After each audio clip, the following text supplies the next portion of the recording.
Welcome to the Scoop with Coop. I am Coop. Today I'm honored to have John Weichel, Director of Operations, Theology Teacher Extraordinaire. Welcome to the podcast, sir. Thank you for joining us here today. Thanks for having me. I'm excited. Absolutely. Of course, we always start off with wanting to know about what is your go-to ice cream flavor. Do you have a go-to flavor, go-to brand, go-to how do you enjoy ice cream? We want to know. So what are your thoughts, ice cream related here? Well, ice cream is one of my favorite foods. Okay. I would say I would like to consider myself a bit of an ice cream aficionado. Oh, really? Okay. Growing up, actually, it was a fan favorite in my house. My mom made homemade ice cream. Ooh, okay. And it's the same recipe passed down from her mom. Oh, wow. Her mom. And actually, for a wedding present, okay, for my wife and I, my parents got us a homemade ice cream maker. So that's a big deal. That is a big deal. And it's a very specific ice cream maker. They don't make them anymore. My mother stockpiled them. Really? So all the kids so have the right one. So I've done the crank. Yeah, okay. So and we have like the new like kind of mixer thing. So like the newer ones, is this the same? This is old this school. different? Wood bucket. Yeah. Rock salt ice. Right. Metal canister. Okay. It's called a White Mountain ice cream maker. All right. And my family swears by it. But wow. Yeah. So in that, I mean, growing up, it really started at Memorial Day to Labor Day was like ice cream season. Yep. We routinely over July 4th was always a big weekend to have 3 or 4 different flavors. My family did something similar, so totally get that. Yeah. Love it. And for me, it was homemade cookies and cream. That was my favorite way to have it. Homemade cookies. Okay, so since this is totally from scratch, which I love this. I think this does make you an aficionado when it comes to ice cream. You do have the bar for that. Cookies and cream. Are you just taking literal cookies? You're taking Oreos, smashing them up. What's the process here? Okay, so for a 6-quart maker. Yep. You take an entire package of Oreos, and you basically just break them up in a gallon-sized Ziploc bag with like a spoon or a rolling pin or something. Yeah. And the whole thing goes in. Right. And so actually, when it comes out, when it's done being made, the color is like a chocolate color. Like interesting. It looks brown, and it's got kind of a gray-brown. Yeah. And the cookies kind of continued to be ground up there, so it's really slick, and it's great. Ooh, I love that. So I'm guessing then this summer, family tradition's still going to go on, making the ice cream at some point. That's right. The Weichels actually, our household, we jumped the gun a little bit. We had our first homemade ice cream batch last weekend. So are there certain flavors, like July 4th, this flavor is a must, versus like first time, it's always vanilla or always chocolate, or is it just kind of whatever you want? It's kind of what we're feeling. Growing up, we would have cookies and cream, Butterfinger, and vanilla. Those were like the 3. Those are the go-to 3. If it was vanilla, then Mom always made chocolate sauce. Okay. But now this summer, Mrs. Weichel wants to try peach ice cream. I was going to ask. So what are the flavors we want to try? So peach ice cream. That's a new one. And that's really like the main new one that we're going to try this summer. It's kind of like if you're going to go through the trouble to make it, sure, don't fix it if it ain't broke. Yeah, No, I trust me. I'm a big fan of you have your go-tos. So you have your go-tos, and I mean, like for me, and my wife, it's ice cream flavors, restaurants. Once you know, and it's great, you know. You don't need to try anything else. So then, trying peach this summer. If you were to say a brand is most like homemade ice cream, because it's hard to beat homemade. Yeah, that's true. And so, is there if someone were to ask you what is the closest thing to Weichel ice cream that I could have without having to literally barge on your door? And I don't know if it's the closest, but the brand that I enjoy the most.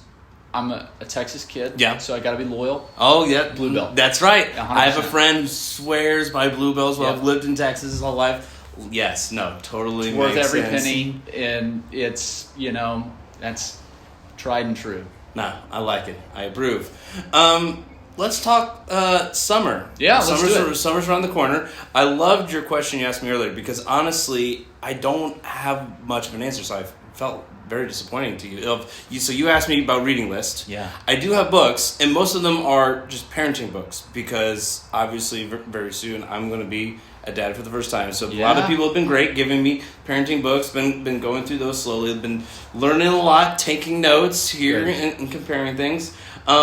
But I would love to hear from you. What is your reading list? What do you got going on this summer? That's a good question. So summer's kind of like when I have my most freedom when it comes to getting to read what I want to read. Sure. So though it's not set yet, usually what it will involve is there will be one classic, something on maybe the reading list here, or something that I haven't got to that's that I want to get to. So that will probably happen.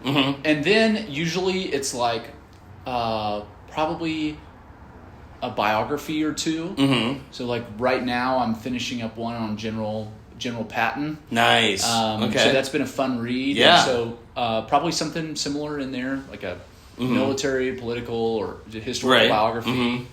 And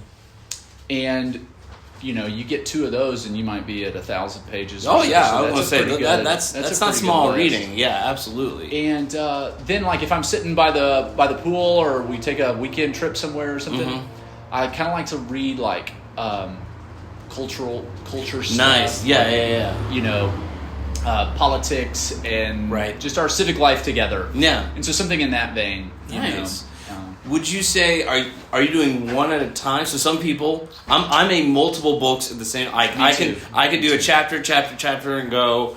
My wife is like, "What's wrong with you? How could you focus?" And just keep the book in your head, kind of thing. So you can do all at the same time. I do. And actually, so in the morning, I read theology or devotional material. So right now, it's just, for instance, it's Gerhardus Voss's Reformed Dogmatics. So just reading through like a good theology book.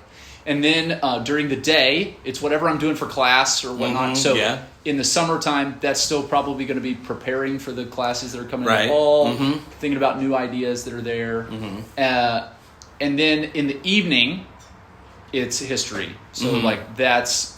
I like that. You kind of have. There's a structure of thought kind of throughout your day, so your brain can still wrap. So I got that from somebody that I know, just a wise piece of advice, who said, "I read of God and His providence in the morning, and then in the evening, I see how that works itself out in the world." I just thought those are my similar interests. That's what I read. That's what I like, and that's been a really helpful kind of thing. That is good advice. Yeah, I approve.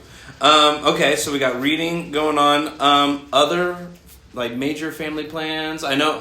For you, summer's it's pretty much full work mode because you are here doing awesome things, getting the buildings on both sides prepared for big projects and stuff, and coming up with whatever time you have. Big vacations, just things you're looking forward to do. Now having a family, it's a little bit harder to fly. Yes, cost prohibitive. Yeah, makes sense. And so we're road trip fans. So we'll take a road trip. We'll go up to Louisville, Kentucky for a weekend. Nice. And then we'll go see family, the other part of that road trip. Oh, nice. So we'll do that, but everything else will be here. It'll be a lot of evenings on the back patio. We're big grill fans. Nice. So same.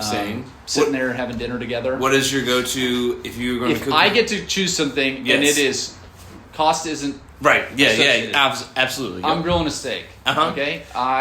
Here's my parenting pro tip. Oh, okay. We've started going to Costco. Yeah. We get our meat from Costco, and we get the big, the steaks that are all one slab that aren't pre-cut. And then you get home, you cut them as thick as you want them, so you can get a steak as thick as you want. You throw them in the freezer, and then in the morning, before I leave for school or something, I'll just grab two of those out, let them thaw during the day, grill them at night. Oh, no, that's nice. That's how we do summertime dinner at the White House. Well done. Well done. No, we don't have any vacations or anything like that planned because we two are going to be full family mode and all that. I'm curious, what is your advice as you've already started your family? What is your, especially for having babies on the way, what is the number one, Cooper, if you could do this as a dad this summer, we're talking the early 0 to 3 month spectrum. Cooper, make sure you do this, and this will make a difference for you, for your wife, for your family. What would be your advice? Or if you can't pick one, series of advice. I think there's 2 or 3 things that pop into mind. The first is start memorizing Proverbs. Okay. And learn how to apply Proverbs. Okay. And if you can do that, and if you can relate changing diapers, if you can relate, getting bottles prepared, washing all the sheets multiple times, right? And all that, getting up at the weird hours. If you can relate all that to the Proverbs, there's a stamina that's there that is a fountain of energy in a time when you really need it. So that was really helpful for me. The other thing that I was really given advice on when Maddie and I were expecting our oldest, was a lot of people give a ton of books and preparation and things for what the birth will be like, right? Mm-hmm, right, yep. And they said, but that's the thing that happens naturally. It's after that. It's so true, though. You gotta get it. It's so true. Yeah, no, a bunch of the books I've gotten, it's that's great, but frankly, it was going to happen. Right. Thank you for giving me the information. So there was a book called Moms on Call that we joked was the baby Bible. Oh, interesting. And we would be up in the middle of the night wondering, why is she crying? What's going on? And I would say, give me the book. And we were literally figuring out what was going on, through that. And really what it does is, and, this is maybe more deep parenting advice than we were expecting to get. But it's all good. We can go in different directions. It really kind of helps. What it really teaches, the main thrust of what I would say is in that book, is the idea that as a family, you are not creating family life around the child, but you're bringing the child into your family life. And so things like routines and schedules for young children, it provides an infrastructure that says, though this has been a remarkable change in the life of our family life doesn't revolve around the child. Right. But we're training the child to be a part of our family life. I love that. And so it was just really, really helpful. And I believe that it was one of the reasons that our daughter learned how to sleep well, how to let us know when she needed something, when she was crying. We tended to know what was going on. And that's not saying it would just made it a breeze or no sleep. But it was the idea that hey, in our family, we want the kids to be a part of our family, not us to be at the tail end of the kids. But exactly, for so many people, they describe it the first way. Parents just being led of whatever the kid wants. It's no, that's not even real life anyway. And so why would you start that way at the very beginning? And starting that way at the very beginning builds that kind of that kind of sense in the family that's really healthy, I think. I love that. Let me wrap up with this. So first, thank you for the advice. I love hearing that, and I love that you're in many ways echoing a lot of things that a lot of other people have told me. So at least for me, it's reassuring of all right, I'm getting good advice. I'm hearing multiple times here. I know some of the gentlemen who are over here have been employees of yours. This is true. Over the summer. So will be again. And they will be again. So tell me, whether you need more or not, your ideal student summer worker. So round here in the school, you got a lot of things going on here. Yeah. What's going on that these guys are going to be working on here, helping out? Yeah. Or if you need workers in the future, what would you be looking for? So I'll start with this. One of the things we believe about the spaces that we're in is that it cultivates something in us. It's meant to call us to something higher. By being in a beautiful classroom, it's actually saying that what happens here is important. Yes. And so the classroom itself, the buildings themselves, when you walk on campus, you want it to communicate a sense of what happens here is authoritative. What happens here is transcendent. What happens here is beautiful. Yeah. Right? And so the classrooms have to match that. Yeah, no, absolutely. And so what we're really doing is all of the grunt work to get the spaces to communicate that as well as they can. Nice. Okay? So I kind of would relate it to being something like a gym or something that's fallen into, you're changing your oil. Yeah. And all of a sudden a gym has fallen in that oil. Okay. And now what we're doing is we're polishing, we're refinishing that. So what does that look like? It looks like magic erasering the walls. It looks like scrubbing desks. It looks like refinishing handrails. It looks like staining benches that have sat outside all year. It looks like power washing sidewalks. Yep. It looks like moving furniture to different spaces that we're going to be using in a different way the next year. It looks like re-hooking up projectors, reconfiguring some of the technology systems. All of those things are a part of making the experience when their fellow peers, right? Yeah. Walk into the building to say, this is a place that feels like a place we're supposed to learn. Love it. And so that's what they're going to be doing over the summer. And that's what future employees would do over the summer as well. Awesome. Well, John Michael, thank you for coming on the Scoop with Coop today. Love everything we were hearing. Don't forget to like and subscribe. Thanks, y'all.